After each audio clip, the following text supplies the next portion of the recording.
जय हिंद बच्चों। तो हम आपके लिए अर्धवार्षिक परीक्षा 2024-25 के लिए क्लास 11 का बायोलॉजी का क्वेश्चन पेपर लेकर आए हैं। ये आपकी हाफ ईयरली एग्जाम के लिए very very important question paper है।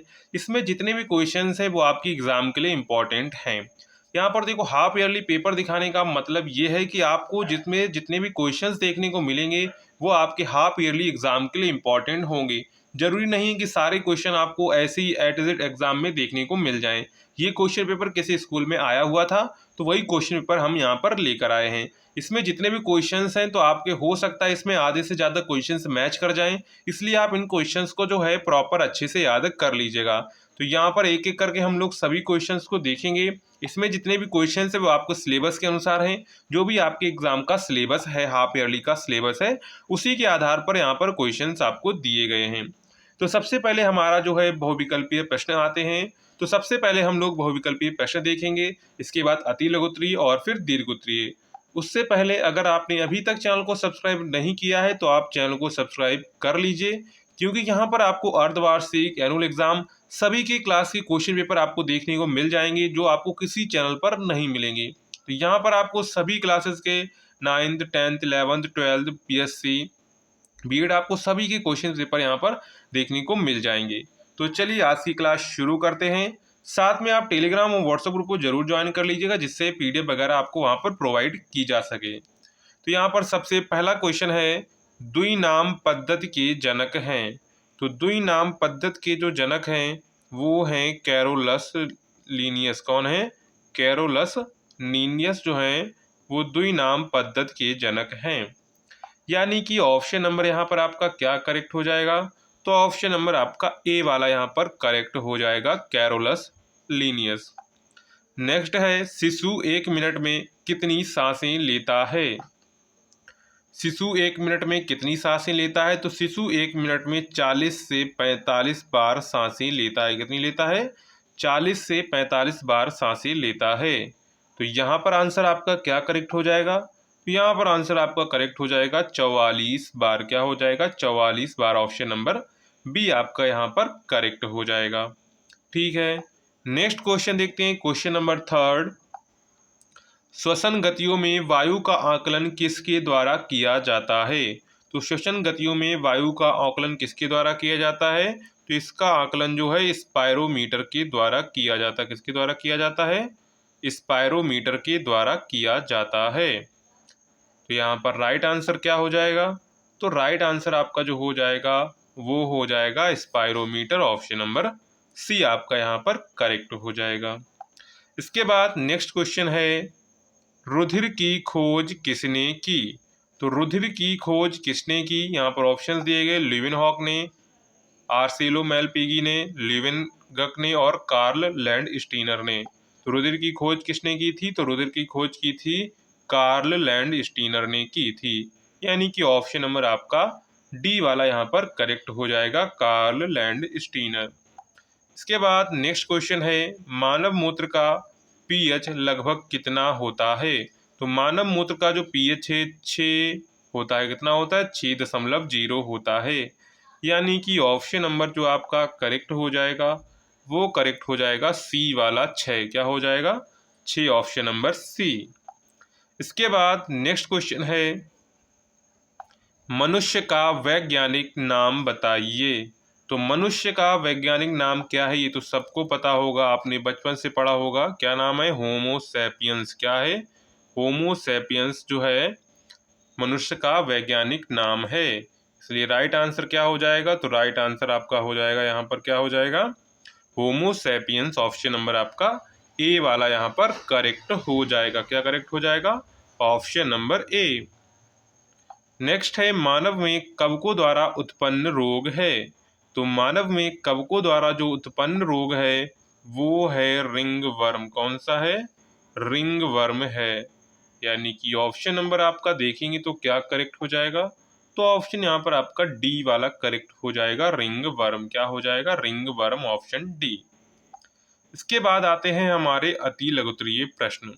अब यहाँ पर जैसे आपको 7 ऑब्जेक्टिव क्वेश्चन देखने को मिले हैं, हो सकता है आपका एग्जाम हो तो वहाँ पर 5 देखने को मिले। तो ये अलग अलग स्कूल में है, अलग अलग बना देते हैं, क्वेश्चंस कर देते हैं।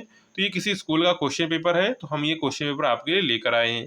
इसमें जितने क्वेश्चंस हैं उनको आप याद करिए, क्योंकि ऐसे ही क्वेश्चंस आपको आपके एग्जाम में देखने को मिलेंगे।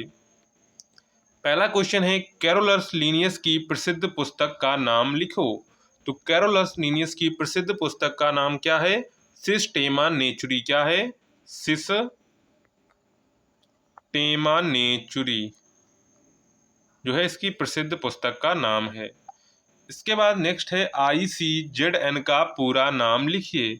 यानी कि ICZN का आपको फुल फॉर्म लिखना है। क्या लिखना है? फुल फॉर्म लिखना है। तो इसका फुल फॉर्म देखिए क्या बनेगा।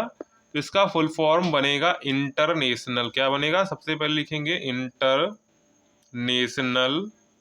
ठीक है, international code of zoological nomenclature. क्या है? कोड ऑफ जूलॉजिकल नॉमेनक्लेचर, यानी कि नाम पद्धति, यानी नॉमेनक्लेचर को क्या कहते हैं? नाम पद्धति कहते हैं। तो international code of zoological nomenclature इसका फुल फॉर्म हो जाएगा, ठीक है। इसके बाद है, वर्गीकरण से आप क्या समझते हैं। क्या क्वेश्चन पूछा गया? क्वेश्चन पूछा गया वर्गीकरण से आप क्या समझते हैं। इसके बाद नेक्स्ट है, वायरस तथा वायराइट्स में कोई दो अंतर बताइए। इसके बाद है, लाइकेन कहाँ पाए जाते हैं, ये आपको बताना है। शैवाल कहाँ पाए जाते हैं, ये आपको बताना है। अनावृतबीजी पादपों की दो विशेषताएं लिखिए। अनावृतबीज जो पादप होते हैं उनकी आपको दो विशेषताएं लिखनी है। साइनोबैक्टीरिया किस वर्ग के अंतर्गत रखा गया है, ये आपको बताना है। अमीबा का स्वच्छ नामांकित चित्र बनाइए, ठीक है। 5 जगत वर्गीकरण पद्धति किसने प्रतिपादित की, ये आपको बताना है। प्लाज्मा किसे कहते हैं, इसे आपको बताना है। इसके बाद है नेक्स्ट, लाल शैवाल तथा भूरे शैवाल में अंतर स्पष्ट कीजिए।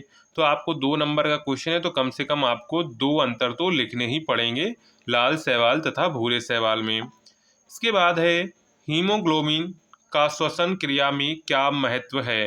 यानी कि हीमोग्लोबिन जो है उसका श्वसन क्रिया में क्या महत्व है, ये आपको बताना है। इसके बाद है, श्वसन क्या है, श्वसन क्या है इसे बताना है। अंतः श्वसन किसे कहते हैं, आपको ये बताना है। रुधिर तथा लसिका में अंतर स्पष्ट करिए।